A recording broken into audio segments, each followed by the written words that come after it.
Oh hey, it's Silly Child. Filed taxes. Wild Bill for America. And damn man, you alright? I don't know why, but I can feel the awkwards oozing off of you. It's kind of painful to watch, really. Is it because you're getting ready to lay down another banger? And by banger, I of course mean extremely stupid thing. And hey, what's that there? Atheism versus science? Yeah, that's exactly what's happening now, isn't it? Only an idiot can be an atheist. Aw, it is nice of you to say that, but unfortunately, it's not just my kind that can be atheists, but also those big brain smart guy bastards too. In fact, someone of any intelligence level can be an atheist. It has literally no requirements other than that you don't find any of the arguments and or supposed evidence boys for any of the godmans to be convincing, and thus aren't, convinced. Same is true for theists, except it's sort of the other way round, although way more specific. And look at that. Billiam is even so kind as to present us a God-believing moron. What a guy. Those are the words of Nobel Prize-winning chemist. A Nobel Prize-winning chemist? Well then, everything he says must be right. Anyone who can win a Nobel Prize knows everything about everything, because that's how getting to the top of your field works. It's not the focused pursuit of one specific set of ideas at basically the expense of all others. It's becoming a jobbing jack of all trades who knows a little bit of a lot about everything. And of course, that also means that if one of them was a religious boy, then all of them have to be too. Oh wait. Christian Finson. Well, of course he's a Christian, but what's his name? Oh, shut up, I thought it was funny. But it is almost hilariously ironic that the Nobel laureate Cruella de Vil happened to find was called that. Although, thinking about it, it's probably because he just looked up Christian and Nobel Prize and simply clicked the first thing he saw without looking any further. Because of how smart he is. He went on to explain that... Wait a tick, unless he's going to explain how chemistry absolutely proves goddamn real and is completely and utterly irrefutable in that conclusion, I don't think it really matters. And even if he did, time and again we have to remember the mantra. The opinions of individual scientists or not, experts or laymen, are not science. Science is science, and science doesn't give a shit what you think it says. But oh well, let's hear him out. It'll probably be good for a laugh. And that's what we're all here for anyway. We must admit that there exists an incomprehensible power of force with limitless foresight and knowledge. Well, he f***ed it up right away, didn't he? We must admit? Must. Not actually. We mustn't say things without proof or evidence if we want people to take what we say seriously. If you don't care, then do whatever you want. But if you, Mr. Nobel Prize man, understand that the things you did with your science juice needed to be proven, then why the fuck do you think that the things you say about Magic Man should be any different? That started the whole universe going in the first place. Okay, to be fair, back in the caveman times that guy was from, he didn't have quite so much of the evidence that shows that the universe doesn't need God to exist for it to do many, if not all, the things it does. But at the same time, he was sitting in a world that was changing rapidly in its understanding of the way it works. So to assume that things weren't going to change further at all is something that only an idiot would do. Wait, are we sure this guy wasn't secretly an atheist like all of us dumbasses? Oh, also great work on the production quality there, Bill. It's not like you have been doing this shit for over a fucking decade. You would think that maybe you would have learned to turn off your goddamn phone. Science and the Bible fit together like a hand in a glove. Yeah, I agree, totally like a glove that's made for a completely different species and you are trying to put it on your fucking knees. Science goes with the Bible about as well as jam goes with freaking concrete. I mean, you can stick them both into a sandwich, but no one is going to be surprised by the fact that you broke all your teeth. There is no contradiction between the Bible and legitimate, honest, scientific research. Translation: science is only real science if I can make it fit with my biblical narrative. Any science that contradicts my pre-established worldview must inherently be wrong. And if it's wrong, it also must have been done wrong on purpose by bad people. Also, just because all that evidence shit speaks to the contrary, well, that must be made up too. Because I cannot possibly be wrong about anything I do or say or think ever. Laugh like an idiot if that's right, Bill. Now, nailed it. That statement is going to drive atheists into a screaming rage. No it isn't. I'm not even remotely angry about that. It is just agonizingly stupid, and frankly, life is too short to get any real emotion about other people's complete misconceptions. As they say, don't weep for the stupid, you'll be crying all day. Also, this just proves what a bad actor Billions here is, when he says things not to make a good point, but because he thinks it will trigger them atheists like the snurflurks that they are. No one is angry about that. The worst that will possibly happen is the brain aneurysm from all the condensed stupid. Because hiding behind junk science is their favorite tactic. Projection thy name is insane in the Bill brain. Are you fucking kidding me there, Bill Stein? I mean, seriously. Atheists am the one who hide behind junk science. Because, of course, as we know, creationists, all atheists. Flat earthers commonly dismiss scripture as an excuse to say the insane shit they do. Anti-vaxxers, there are literally zero Christian anti-vaxxers. Nope, every anti-science Wudo nonsense is 100% backed exclusively by the atheism TM, and certainly isn't basically the complete opposite. No. And before someone stupids at me, yes, I know that there are atheists who do actually buy into junk science, but to assert that they are some kind of majority in atheism is to be just about as dumb as Bill here, and that is pretty darn dumb. One of the biggest lies of the 20th century was that science has proven the Bible false. Well, of course science hasn't proven the Bible false. The Bible is unfalsifiable for a lot of its claims. And the ones that aren't, it does more than a good enough job of disproving those itself, with itself. But yeah, no one that anyone listens to actually says that. However, the simple fact of the matter is, science does not support the Bible in any way, shape or form. In fact, every time we make a new discovery, if the Bible has a claim in regards to that discovery, it's almost certainly wrong and probably more than a little bit completely ludicrous. Well, real scientists disagree.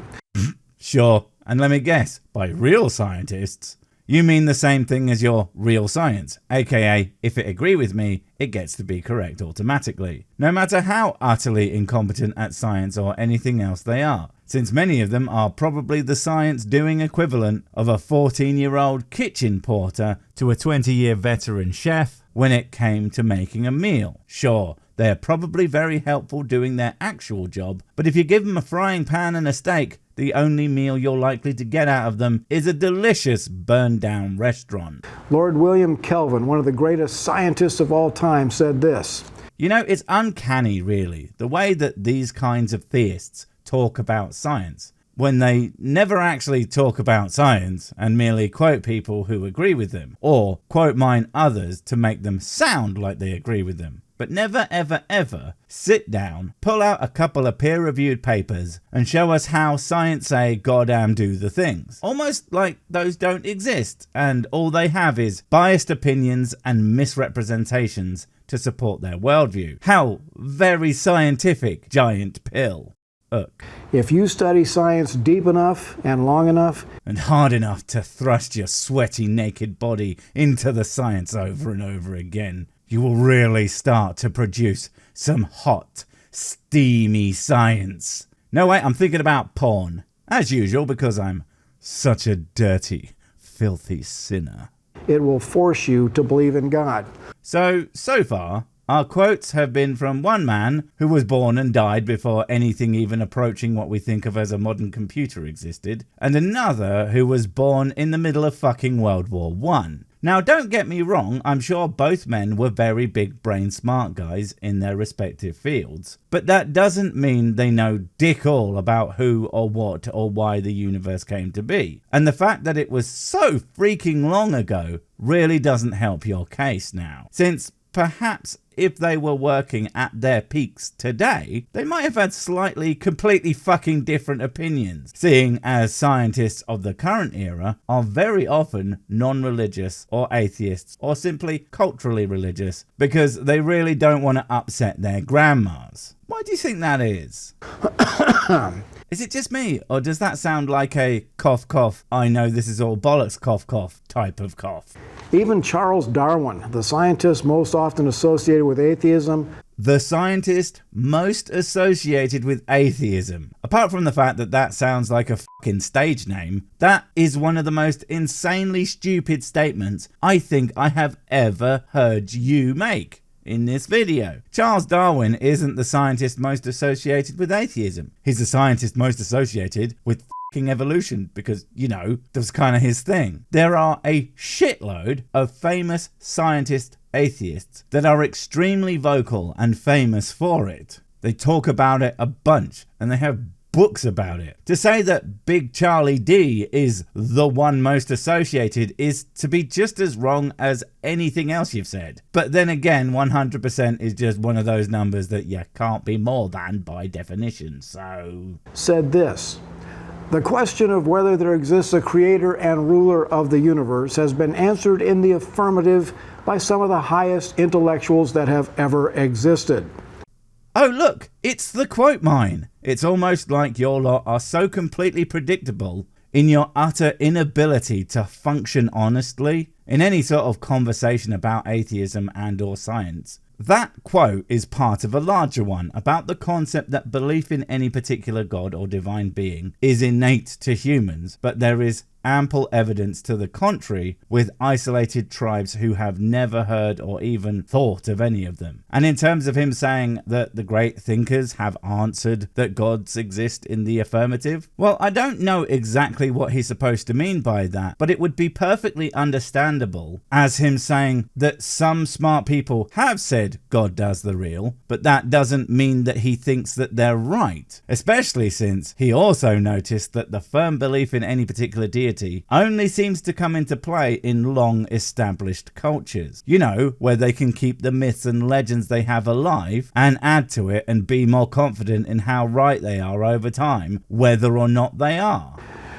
If you're a Christian, you have nothing to fear. Except for being the wrong religion, or being the wrong kind of Christian, or being the right religion and the right Christian, but doing something wrong without realizing it, or God just being a petty, vindictive asshole who spites people regardless of what they do, say, or think, or countless other ways that you could have screwed up, or just get screwed for no reason. In fact, the only thing that you don't have to fear is the idea that God doesn't exist and there is no kind of afterlife. But weirdly, that's the one thing that most of you are actually scared of for some reason. But you won't fucking know. And you definitely won't be tortured forever if that's the case. Either in hell or in the infinitely boring heaven. From militant atheists who pose as scientists. Oh man, I forgot about your militant atheist shit that you always spew, and most of us aren't posing as scientists. What we're doing is the thing that you should quote unquote fear, being that we have the bad habit of citing science. Because we don't have to be scientists to go out and find out what it actually says. And if you want to claim that the Bible and the reality boys, we can 99% of the time go out and find out how whatever you're saying simply doesn't hold up to what the science says. But of course, you simply pretend that science isn't real unless it matches to the Bible. Although do come back to me when you have a working satellite communication system that you built purely from studying the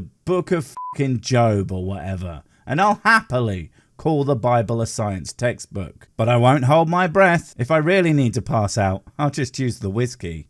They're paper tigers who rely not on science but on politics and intimidation to keep Christians silent. What are you talking about? Who are these Christians who are keeping silent? Your lot are some of the most whiny, entitled little bitches I have ever heard, who do nothing but moan about how hard done by they are because people tell them they're wrong. whilst being able to do literally anything you want except take over the world. And that's it, isn't it? To you, oppression is not being able to force others to agree with you. But hey, I'm not complaining. Your silence gives me infinite content to respond to. So keep it up. The more quiet you are, the better.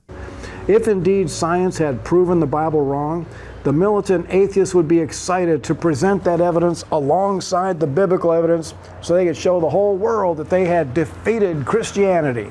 Yeah, there's a funny reason they don't do that, because no one's fucking saying it. I already covered why, but that's just the thing. We don't need to disprove the Bible. Many of us don't really care to, at least not on its own. It's the people who claim it to be true and quote it endlessly as an excuse for shitty behavior usually, that we will then crack out some cold science and show how reality doesn't hold the Bible's claims in very high regard. In fact, reality has this weird anti-Bible bias. What a bastard. But that is not what they do.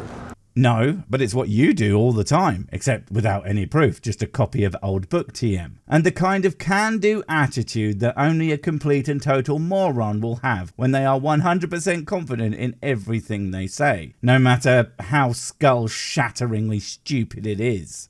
Atheists rely on lawsuits, court injunctions, and screaming intimidation to keep creationists from presenting their side of the story. By presenting your side of the story, what you really mean is presenting nonsense as science and presenting science as nonsense. And it takes lawsuits and fighting to stop you from making the world a much dumber place. And do not pretend there isn't plenty of screaming and tantrum throwing done from your lot almost exclusively. Another big lie they tell is that 90% of all scientists are atheists. Who says that? I certainly didn't. But what scientists are is far more likely to be an atheist than the general public. And isn't that weird? The people who understand the world far better than anyone else are more likely to think that there's no God. Hum-de-hum-de-hum. Well, the University of Indiana did a study that shows that over half of all scientists believe in God. Way to prove my point. If that's true, that means that scientists are many times more likely to be irreligious than Joe Bloggs. And while this is wild speculation on my part, as I said before, but I would bet dollars to donuts that a lot of those who will mark themselves as whatever religion are the non-practicing kind. Also, believing in God and being Christian isn't the same thing, so I'm curious to see that number too. Also, you are technically lying, because you are counting those who explicitly don't believe in God, but just some kind of higher power, which could literally be anything but God. And it's just weird that you would call us the liars. If you really want to supercharge your faith, then read the stories of the greatest scientific minds in world history who were firm believers in God and the Bible. If you want to make your faith stronger, indulge in some good old-fashioned confirmation bias. You know, because of how honest and smart you are. Weird. Because you would think that if the Bible was so true and your faith was so strong, that you could simply read any science and remain just as steadfast. So strange that you have to lie to yourself and others to make sure that you continue to know the truth. This has been Outlaw's Chapel. When God's word is outlawed, I will become an outlaw. Well, isn't that a really strange thing to say? Because we aren't interested in criminalizing your beliefs. But you have been projecting this whole time, so I can only assume that you're the one who's so desperate to become a tyrant. But I'm sorry, Bill, that's just not going to happen. That's my job. Wait, before you go, I have something super important to tell you. It's life or death. It will change everything forever. Nope, wait, it's gone.